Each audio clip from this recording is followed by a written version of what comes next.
양치기 소녀는 자라서 소설가가 되었다. 시와 세계 2022년 봄호에 나온 시예요. 2016년 시와 세계로 등단한 분이고, 되게 이 사람 평론도 쓰시는 분인데 되게 잘 쓴 것 같아서 나는 나로 하여금 너무 인상 깊고 아주 유머러스하고 웨트 있고 아주 좋은 즐거운 시였어요. 광장에는 우선 쭉 한번 읽어봅시다. 광장에는 풀 뜯어먹는 얘기밖에 없다. 풀 뜯어먹는 얘기. 똑같이 많이 쓰는 말이죠. 양들은 풀 뜯어먹는 소리밖에 내지 못했다. 맞죠? 늑대는 풀 뜯어먹는 소리로부터 온다. 양치기 소녀는 늑대에게 속는다. 늑대가 양을 찾는 이유는 다단계 녹즙기 판매 실적을 올려야 하기 때문이다. 되게 재밌어요. 늑대는 불면증에 걸려 양을 샌다. 양을 세야 하는 배고픈 운명은 양치기 소녀도 마찬가지다. 양을 잘 키우고 싶었던 양치기 소녀는 양에게 좋은 것을 해주고 싶었다. 쓸 것 없는 짧은 이력은 풀 뜯어먹는 소리보다 못했다. 성공한 삶이란 전원주택에서 풀 뜯어먹는 삶이었다. 귀농한 옆집 양치기 소녀는 성공 사례를 남긴다. 가짜 사진으로 도배한 블로그로 성과를 보여준다. 학교에는 책 뜯어먹는 얘기밖에 없다. 이것도 재밌어요. 샘들은 책 뜯어먹는 소리밖에 내지 않는다. 창문을 보며 책 뜯어먹는 소리만 듣는다. 학생은 책 뜯어먹는 소리로부터 온다. 복도를 쥐어짠다. 계단에서 다단계가 달려든다. 무릎에서 바퀴벌레가 나왔다. 이건가? 무릎 이거 맞는데. 바퀴벌레가 기어 나왔다. 바퀴가 샘을 파는 이유는 심심한 위로를 받기 위해서다. 책이 잠을 불러오는 것은 학교에는 교밖에 없기 때문이다. 이거 되게 재밌는 말이죠. 어지간히 똑같고 반복된 문장은 잠 뜯어먹는 소리보다 못했다. 성공한 삶이란 결국 잡 뜯어먹는 삶이었다. 이 잡을 내가 잠은 줄 알았어요. 근데 잡이에요. 이거 되게 요 말 잘 기억해야 돼요. 잡. 잠이냐고 물어봤어요. 내가 작가한테, 시인한테. 그랬더니 나보다 훨씬 뛰어난 생각을 갖고 있었더라고요. 얼핏 나는 잠이라고 생각했거든요. 어엿한 학생의 바른 성공률이란 과정보다 결과에만 집착하는 올바른 가치관으로 성공 사례를 보여주는 것이다. 집에서는 욕 뜯어먹는 얘기밖에 없다. 부들은 못 뜯어먹는 소리밖에 내지 않는다. 방문을 잠그고 욕 뜯어먹는 소리만 듣는다. 가족은 욕 뜯어먹는 소리로부터 온다. 거실을 쥐어짠다. 소파에서 가비손이 나타난다. 코에서 아메바가 기어나왔다. 가위가 코를 고는 이유는 아메바가 뇌를 파먹는 이유와 같았다. 치사율 100%를 자랑하며 가족을 잘라놓기 때문이다. 어지간히 잔인한 권태는 욕 뜯어먹는 소리보다 못했다. 성공한 삶이란 결국 뇌 뜯어먹는 하루였다. 화목한 가정의 모범살이란 상상력이 동원되어야 하는 특수한 상황이므로 위험수당이 붙어야 한다. 역경을 극복한다는 것은 거짓된 표본을 신뢰하는 방법으로 일관성을 유지하는 것이다. 도서관에서 책을 말해주는 아이가 있다. 친구들은 책이라면 돈을 줘도 싫다고 한다. 친구를 만들려면 늑대를 불러와야 한다. 재미있게 읽던 책은 옆집에 사는 책 읽기 싫어하는 사람이 버린 것이다. 오래된 책들은 새 것이다. 양이라 불리는 여자아이처럼 한 번도 펼쳐지지 않았다. 친구를 만들려면 내가 겪은 이야기라고 말해야 한다. 책에서는 부도 죽었고 모두 행복할 수 있었다. 양이라 불리던 여자아이는 신나게 부모를 지어냈다. 집도 빵처럼 부풀었다. 펜트하우스를 사고 부자가 되었다. 자신의 말 한마디에 친구들은 울고 웃었다. 성공한 삶이란 친구들과 함께 발기발기 집을 찢어먹는 것이다. 되게 재밌죠? 아주 명랑한 시예요. 명랑한 시인데 굉장히 끔찍한 시죠. 중요한 그 단어. 여기서 제일 중요한 단어는 뜯어먹는 이죠. 뜯어먹는. 뜯어먹는 되게 중요한 단어예요. 뜯어먹는이 계속해서 반복되고 있어요. 그죠? 근데 풀 뜯어먹는 얘기. 무슨 소리예요? 시답지 않은 얘기죠. 아이, 풀 뜯어먹는 얘기 하지 마. 시답지 않은 얘기 하지 마. 그지? 시답지 않은 얘기. 시답지 않은 얘기예요. 왜 시답지 않은 얘기가 나왔는지 그 얘기, 그 시답지 않은 얘기, 그러니까 시답지 않은 얘기가 뭐냐? 진지하게 받아들일 필요가 없는 얘기죠. 진지하게 받아들일 필요가 없는 이야기. 즉, 완전히 거짓말은 아니지만, 그지? 아니지만, 그리 큰 의미를 지니지 못하는 이야기. 즉 다시 말해서 현실 세상 속에서 세계 속에서 별 어, 돈이 되지 않는 얘기. 그치? 돈이랄까? 그래야죠. 내가 돈이라고 썼는데, 돈은 좀 심한 얘기고, 별 실효성이 없는. 풀떼성 얘기 하지 마. 아야, 그거 뭐 쓸데없는 얘기 하지 마. 그런 거죠. 그러니까, 광장에는 풀 뜯어먹는 얘기밖에 없다. 이게 무슨 소리냐면, 광장. 지금 현실 세상이에요. 광장. 광장. 그러니까 광장이라는 거는 밀실과 광장이죠. 밀실의 반대말이에요. 최인훈의 광장이라는 소설이 생각나죠? 밀실의 반대말이에요. 다시 말해서 세상의 바깥에 나가서 공동체의 세상이죠. 공동체의 세상에는 이거 지금 현실 세계, 근대적 사회, 그죠? 근대 사회의 현실. 그러니까 현대 사회의 현실 자체를 어떻게 생각하는 거예요? 우습다고 생각하는 거죠. 이 굉장히 중요한 선언이에요. 광장에는 풀 뜯어먹는 얘기밖에 없다. 이래서 이게 신나는 유머러스한 얘기인 것처럼 유머러스하고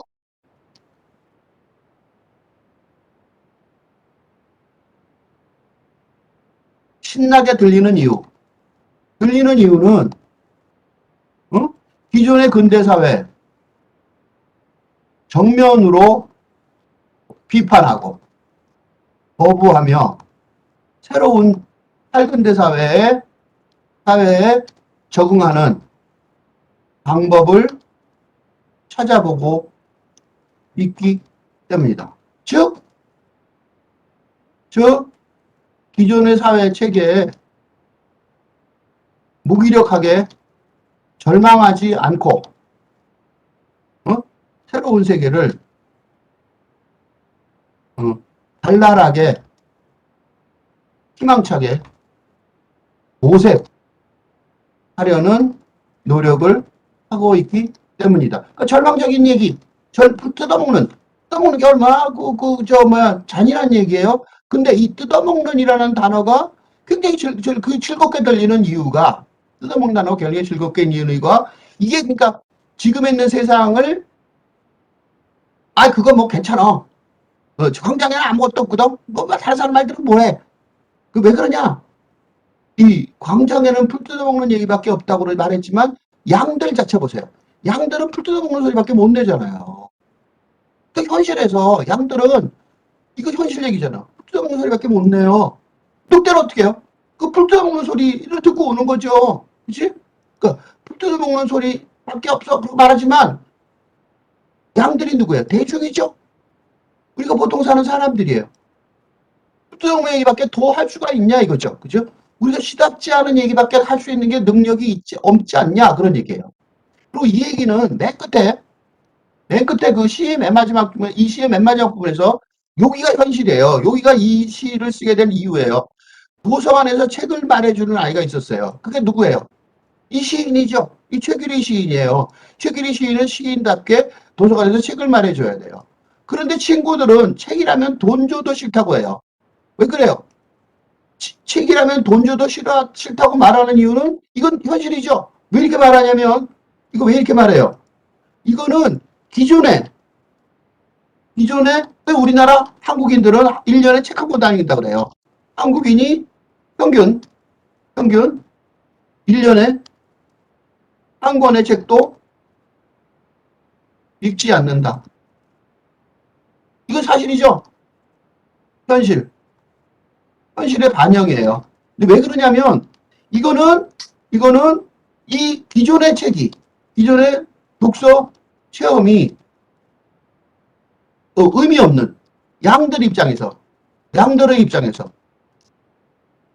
전혀 의미 없는 내용을 전달하고 있기 때문에. 그런데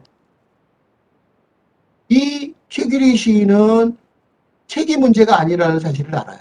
왜? 친구를 만들려면 늑대를 불려와야 한다.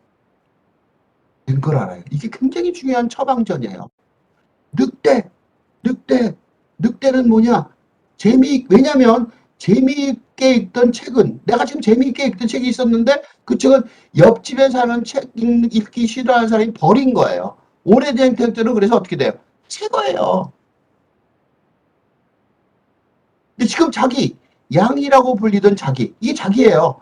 자기도 양이라고 불리던 여자예요. 그러니까 다른 애들하고 별로 다르지 않아요. 근데 양이라고 불리던 아이처럼 한 면도 펼쳐지지 않았어요. 말할 수가 없는 거죠. 애들한테 말해줄 수가 없는 거예요. 말을 하면 친구들은 책이라면 돈 줘도 싫다고 하니까. 그러면 친구들한테 어떻게 얘기해야 돼요? 친구를 막으려면 책 얘기가 아니라 내가 겪은 얘기라고 말해야 돼요. 이게 뭐냐면 책을 책의 내용을 진실되게 말하면 친구들이 들으려고 하지 않을 것이다. 않을 것이니 어떻게 말해야 돼요? 완전히 거짓말을 할 수는 없지만 소위 술 뜯어먹는 소리, 뜯어먹는 얘기처럼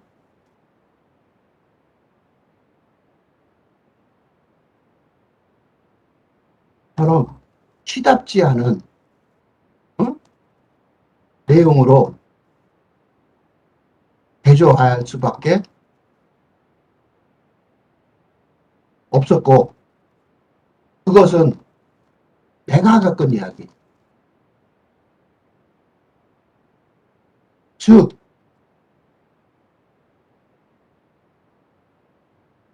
독서의 간접 경험이 아니라 이 시인의, 즉 또는 이야기 화자의 직접 경험으로 전달할 수밖에 없었는데, 밖에 없었다는 거예요. 즉, 다시 말해서 기존의 책 자체가 의 내용이 문제가 아니라 그 내용이 지금의 현실 세계 속에서 실감나게 적용되고 적용될 수 있는지, 그지? 설명해 주지 못하였기 때문이다. 못하였기 때문에 책을 거의 전부 싫어하게 되었던 것이라는 진단. 최규리 시인의 진단을 현실 진단과 미래를 위한 처방전.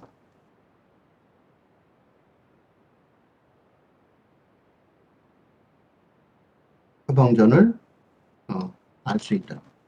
어떻게 읽었냐면 책에서는 어떻게 해요? 부도 죽었고 시다하게 생각했지만 모두 행복할 수 있어. 거짓말이죠. 그렇지만 이게 미래라는 거예요. 부도 죽었고 아버지가 죽었다는 소리가 아니라 가부장제도 죽었고, 그죠? 가부장제도 제것은 모두 행복할 수 있다.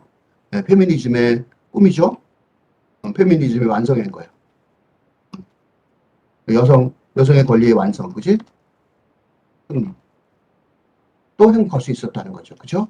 그러니까 이렇게 될 수 있는 미래를 설득력 있게 설명해야 되는 거죠. 그 양이라는 부분은 양이하고 불리던 아이는 신나는 거지. 이제 때가 신나는 거예요.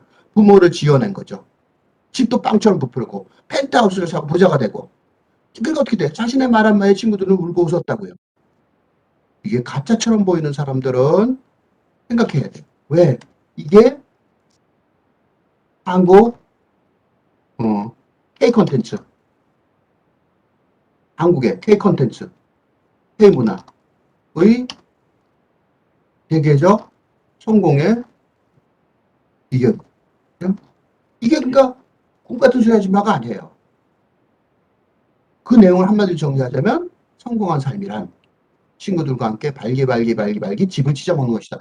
이거 되게 중요한 말인 게 이때 성공한 삶은 근대적 성공이 아니에요. 미래적인 탈근대적인 성공한 삶이에요. 왜냐하면 앞에서 이런 말이 많이 있었거든요. 그때 이때는 이게 아니에요.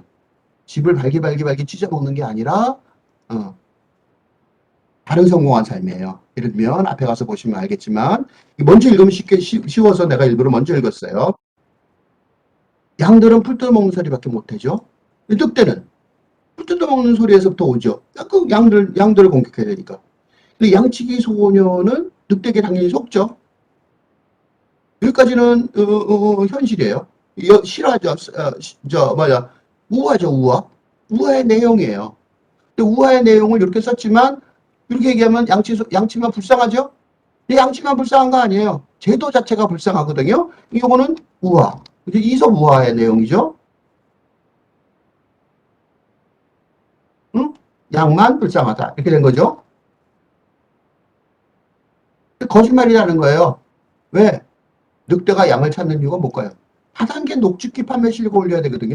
늑대처럼 보이는 사람들도 다 뭐예요? 양들이라고요. 늑대는 불면증에 걸려 양을 셀 수밖에 없는 거죠. 원십, 투십, 양을 센다는 게 뭐냐면 서양에서는 불면증 걸렸을 때 양을 세면 고쳐진다 그러죠. 양을 세면 잠이 든다 그러죠. 그래서 원십, 투십 이렇게 센다고요. 양을 세야 하는 배고픈 운명은 양치소도 마찬가지다. 둘 다 다르지 않다고요. 왜 양을 세야 되냐면 양을 잘 키우고 싶은 이유는 양에게 좋은 걸 사주고 싶었기 때문에 그래요. 자기 왜 근데 이 양치기 소녀가 됐냐면 쓸 것 없는 짧은 이력. 보통 젊은이들이 그렇죠? 대학 졸업한 젊은이들 이력서에 뭐가 있어요? 아무것도 없다고. 뜯어먹는 소리만 못하거든요. 현실이잖아. 지금 현실을 얘기해요. 근데 보세요. 여기서부터 여기까지.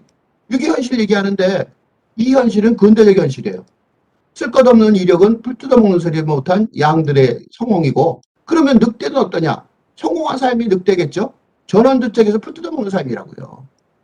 왜냐하면 왜 이렇게 전원주택에서 풀 뜯어먹는 삶이라고 단호하게 얘기하냐면 귀농한 옆집 양치기 소년이 있었어요. 농사를 짓는다고 성공 사례를 남겼어요. 농사를 지어서 잘 됐단 말이죠. 근데 어떻게 잘 됐냐? 가짜 사진으로 도배한 블로그로 농사를 이렇게 졌다고 사람들을 거짓말 해갖고 성과를 보여주니까 걔가 뭐야? 걔 풀떠먹는 소리하고 앉아있는 거잖아요. 학교도 알아요. 학교도 공격하는 거죠. 학교에는 뭐밖에 없어요? 책 뜯어먹는 소리밖에 없어요. 학교에 책 아무도 안 읽어요. 아까 책 안 읽는다고 그랬죠? 학교에 책은 더 하죠. 왜? 선생님들은 책 뜯어먹는 소리밖에 못하니까. 선생님들 잘못은 아니죠. 선생님 잘못은 아니에요. 책 뜯어먹는 소리밖에 못하게 하고 있어요. 내가 바로 이것 때문에 사대를 나와서 선생님이 됐다가 선생님이 그만둘 수밖에 없어요. 책 뜯어먹는 소리밖에 다른 걸 할 수가 없게 만들어 놨더라고. 그러니까 학생들은 어떠냐? 학생들은 창문을 보고 책 뜯어먹는 소리만 듣고 있어요. 왜? 학생은 바로 그런 애들이니까. 책 뜯어먹는 소리만 듣고 있어야 되니까. 복도를 쥐어짜봐요. 현실은 어떤가? 쥐어짠다. 현실을 이해하려고 노력한다는 거죠. 그러면 어떻게 돼요? 계단에서 다단계가 달려들죠. 세상이 그렇단 말이에요. 무릎에서 바퀴벌레가 기어나고 바퀴가 샘을 파는 이유는 왜 샘을 파요? 바퀴벌레가 기어나서 선생님이 들들 못 가요? 왜 그래요? 심심한 위로를 받고 싶은데 심심한 선생님한테 위로를 받고 싶어서 그러는 거예요. 그런데 왜 안 되냐? 책이 잠을 왜 불러오냐? 학교에는 뭐가 없어요? 학이 없어요. 배우는 게 없다고 학. 한자말이죠. 학교. 한자말에 학교에 교밖에 없다는 거예요. 학교. 한자말을 써볼게요. 학교의 한자말. 학. 다시 좀 보면 학. 밑에 보세요. 배우라. 교. 본받다 가르치다. 배우는 거는 없고 본받아서 따라해라 이거밖에 없잖아요. 그거밖에 없기 때문에 그래요. 그러니까 어지간히 똑같고 반복된 문장. 졸렵죠? 잠 뜯어먹는 소리보다 못한 거예요. 그러니까 성공한 삶을 얘기하는데 여기서 이제 잠이 아니라 잡을 썼어요. 이게 놀라운 노래인데 이 잠이 아니라 잡인 이유가 있어요. 잠이 아니라 잡이 더 의미 있는 단어인 이유. 내가 그래서 이거를 잡 뜯어먹는 삶이었다. 이걸 보고 내가 이거 잠이겠구나, 오타겠구나, 라고 생각해서 최규리 시인한테 이 시를 읽는 걸 허락을 받으면서, 했더니 원고를 보여주면서 잠이에요. 그렇게 말씀하시더라고요. 근데 그 뒤 보세요. 어엿한 학생의 발언 성공률이란, 어느 학생이 잘 됐어요. 발언 성공률이란 뭐냐? 과정보다 학교, 결과보다 과정에 집중해야 되지. 이렇게 도덕적으로 말하죠? 근데 솔직히 뭐야? 과정보다 결과만 집착하는 올바른 가치관이, 그게 올바른 가치관이죠. 그래서 성공하잖아. 근데 이게 잡이라는 사실을 내가 이렇게 보고, 그 다음에 며칠 전에 그랬는데, 그리고 며칠 전에, 그 바로 며칠 후에, 3월 22일 날, 3월 22일 날이죠.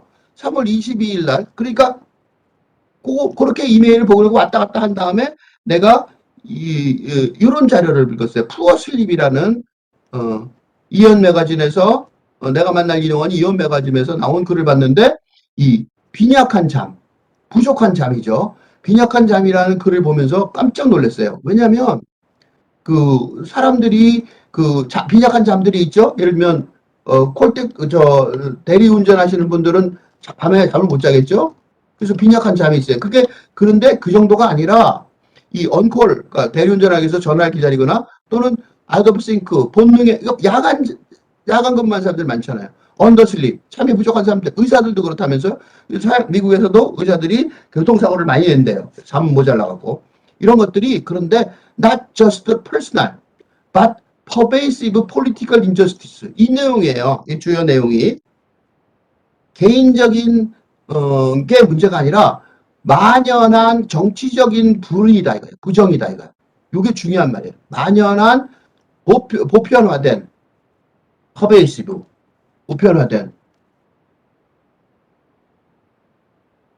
정치적인 부정이다.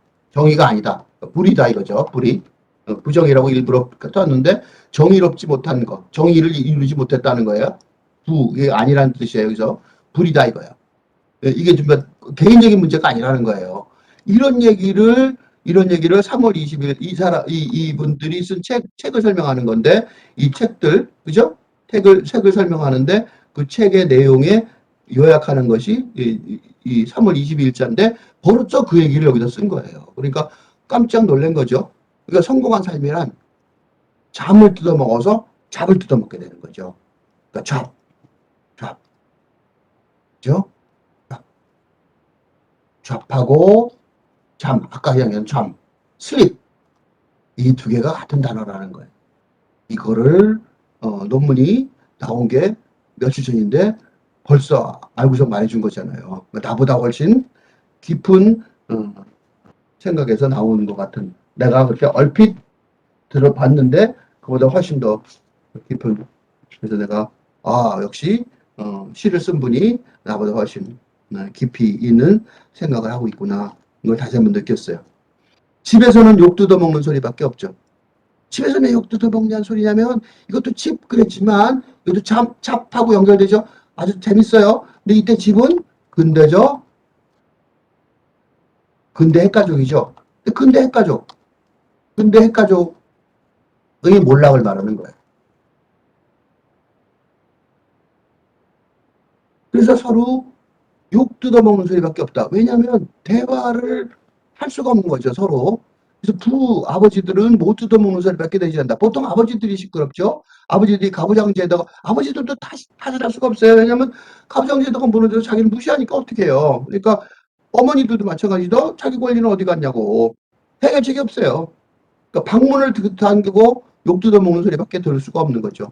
가족이라는 게 그래서 현재는 욕 뜯어먹는 소리에서 나온다. 이게 물론 아닌 가족도 많겠지만 거실을 쥐어짜요. 그럼 어떤 세상이 되는 거지? 그 거실을 쥐어놔서 본질을 보려고 노력해요. 그런데 소파에서 가위 소리 나타나는 거죠. 소파에 우리가 앉아서 있는 가족들이 보통 소파에 앉았죠. 가위 소리 나타나고 코에서 아메바가 기어나요. 가위가 코를 고는 이유는 아메바가 뇌를 파먹는 이유를 갖다 그래. 왜? 치사를 100% 자면서 가족을 잘라놓기 때문에 그래. 어지간한 권태는 욕 뜯어먹는 소리를 못했다. 그 성공한 삶이란 뭐야? 네 뜯어먹는다 그런 거죠. 예를 들면 화목한 가정의 모범살이란, 화목한 가정이다. 우리는 들어가면 다 거짓말을 해요. 우리는 화목한 가정이야 하고 말하고 살려고 노력하죠. 왜냐하면 너무 창피하니까. 그런데 그거는 뭐야? 상상력이 동원돼야 하는 특수한 상황이에요. 현실을 다 외면해야 되는 거죠. 위험수당이 있어야 되는 거예요. 이거 사기치고 사는 거죠. 사기는 좀 심하다. 그죠? 사기는 아니죠. 사기는 아니고, 그렇게 살고 싶지 않아요. 그렇게 살고 싶지 않단 말이에요. 하지만 상상력을 동원해서 좀 붙여서 말하죠. 거짓말은 아니어도 붙여서 말해요. 아버지가 되게 안 좋을 때도 그렇지만 다른 사람들 말할 때는 상상력을 좀 붙여서 그분이 그렇게 생각할 일은 없다. 이런 것도 있겠다. 라고 어머니도 마찬가지고 형제도 마찬가지죠. 역병을 극복한다. 문제가 좀 있었는데 극복했다. 그건 거짓된 표현을 신뢰하는 방법이죠. 그런 표현은 없어진 거예요. 근대 가족. 그러니까 그거를 일관성을 유지를 해야 되잖아요. 이거 위험한 짓이죠. 위험수당이죠, 당연히. 이제 마지막으로 다시 한번 마지막 거 읽어볼게요. 도서관에 책 말해주는 아이가 자기가 친구를 만들려면 이게 새로운 세대죠. 그러니까 새로운 세대는 시답지 않은 얘기가 시답지 않은 얘기가 아니라는 사실을 알고 새로운 세계로 새로운 세상을 그려나가기 시작하는 거예요. 즉 뭐예요? 다시 읽기 하는 거죠. 되게 중요한 작업이에요. 무슨 소리냐면 다시 읽기라는 거예요. 다시 읽기. 즉 세상을 다시 읽기예요. 세상에 다시 읽기. 다시 읽기를 하는데 그러니까 지금 이 시인이 최길희 시인이 뛰어난 시인이라는 걸 보여주는 거는 근대 세상을 근대적 세상 세계를 다시 읽기 어? 하는 과정을 통해 세계의 다시 읽기 세계관의 세계상의 다시 읽기 과정을 통해서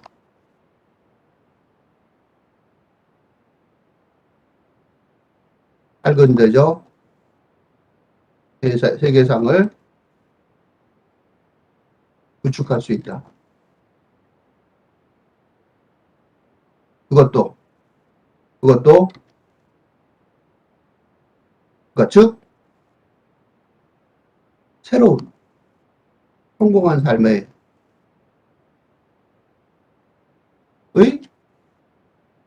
틀을 마련해낼 수 있다. 그죠? 이런 다시 과정에서 탈근제적 세계관을 구축해낼 수 있다. 성공한 삶을 다시 마련할 수 있다는 것을 보여주고 있는 중요한 시를 썼다. 이렇게 얘기하면 이게 뭐 이런 게 있겠어요? 하고 말하는데 사실은 굉장히 많아요. 존 COET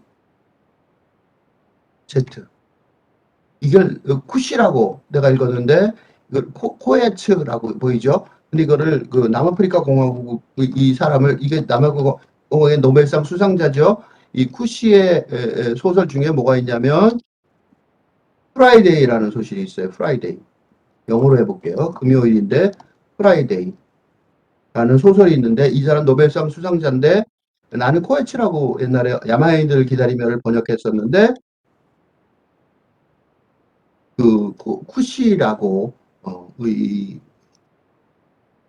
남아프리카까지 가서 쿠시랑 만나고 공부한 사람이 번역하신 분이 쿠시라고 해서 나도 쿠시라고 지금 해요. 근데 어쨌든 이 쿠시의 프라이데이라는 소설이 있는데 이게 뭐냐면 로빈슨 크루소의 다니엘 데포의 로빈슨 크루소 크루소 다시 쓰기예요. 로빈슨 크루소의 다시 쓰기 리라이팅이라고 해요. 리라이팅. 그러니까 로빈슨 크루소가 솔직히 말해서 자기 혼자 한 것 같이 보이지만 사실은 누가 있었어요? 프라이데이가 굉장히 큰 역할을 하죠. 다시 쓰기예요. 그러니까 기존에 있던 글쓰기를 다시 쓰는 거죠. 이런 것 중에 하나가 뭐냐면 이렇게 얘기하면 뭐 그거 하나의 얘기겠군요. 또 하나의 예를 들어드릴게요. 미국 역사. 콜럼버스가 그거 알아요? 콜럼버스가 미국 대륙에 발견했다. 몇 년도에? 콜럼버스의 미국 대륙 발견. 력, 대력, 대륙, 발견. 이런 얘기 있어요. 지금 이런 얘기 아무도 안 해요. 왜 안 해요? 이거 웃기는 얘기라고. 왜요? 그 전에 인디언들이, 어? 오랫동안, 인디언들이 미국 대륙에 오랫동안 살아왔다는 사실을 무시한 역사적인, 음, 무시한 역사죠. 이거 말도 안 되는 거죠. 그래서 요새는 콜럼버스의 미국 대륙 발견이라는 말을 몇 년도에, 우리 때는 많이 배웠어요. 그래갖고 몇 년도에 미국 대륙을 발견했다. 뭐, 신대륙, 미국 대륙, 신대륙, 미국 신대륙을 발견했다. 이런 식으로 시험 보고 외우고 그랬다니까요. 근데 인디안동이 오랫동안 사실을 무시한 역사. 지금도 있었죠. 흑인들을 죽이는 거에 성공한 사람들을 동상을 세웠는데 그걸 요새 흑인들이 역사를 새로 쓰고 있죠. 흑인 집단들이. 그래서 이런 것들이 굉장히 많단 말이에요. 그러니까 새로운 세상이 열리고 있는 거예요. 하나만 더 얘기를 하고 끝낼게요. 요새 그 영화관에서 에우리디체라는 메트로폴리탄 오페라, 어렵고 재미없는 건데 메트 오페라에서 에우리디체라는 오페라를 해요. 지금 며칠 전에 봤는데 에우리디체 누구지? 그렇죠? 근데 누구냐면 바로 오르페우스 신화예요. 오르페우스 지옥에 어느 날 지옥에 간 자기 부인, 여기 지옥에 도착하는 장면이거든요. 자기 부인을 구출해내는 오르페우스의 신화에 보통 썼는데 이거를 지금 다시 새로 써서 오르페우스 입장에서 쓰는 게 아니라 에우리디체라는 여자가 에우리디체의 눈으로 새롭게 바라본 연인이 아니에요. 이것도 잘못됐는데 연인이 아니라 에우리디체의 눈으로 새롭게 바라보는 거예요. 그러니까 에우리디체가 자기 남편, 예를 들면 여기 보면 지금 이 지옥에 가서 누구도 지옥문을 두드린 적이 없다. 근데 이 지옥문을 오르페우스가 두드려요. 왜냐하면 반인 반신이었거든요. 이거 아폴로의 서자였기 때문에 힘이 있어요. 오르페우스는. 근데 이 두 번째 장면에서 보듯이 오르페우스를 따라 에우리디체가 못 이겨요. 그래서 이 노래를 이 지옥에 있는 돌들까지 감동해요. 울게 해요. 그런 힘이 있는 거죠. 그래서 지금 지상으로 돌아가고 있는 거죠. 문이 뒤쪽에 있고, 그래서 지금 앞쪽에서 오르페우스의 시죠. 이게 옆에 있는 사람이, 맨 왼쪽에 있는 사람이 시인데, 시가 둘이 합쳐지면 이제 그 오르페우스의 시와 시의 뮤즈거든요. 근데 이 따라가다 이 에우리디체가 가다 말고, 불러서 돌아보면 안 된다고 그러는데 불러요. 오르페우스를. 그래서 할 수 없이, 이 에우리디체가 돌아가거든요. 근데 그게 지금까지의 신화예요. 그런데 이 오페라는 이건 약간 스포일러인데 에우리디체는 남편이 그리워서 부른 게 아니다 라는 사실을 보여주는 것으로 이 오페라를 만들었어요. 어떻게 됐을까? 궁금하면 내가 이거는 아직 현재 상영되고 있는 거라서 내가 그 결과는 안 말해 드릴 텐데 어쨌든 연인의 입장이 아니고 에우리디체의 새로운 눈으로 다시 쓰기 한, 그러니까 오페라조차 다시 쓰기를 하고 있다. 그러니까 이 최규리 시인의 이 시가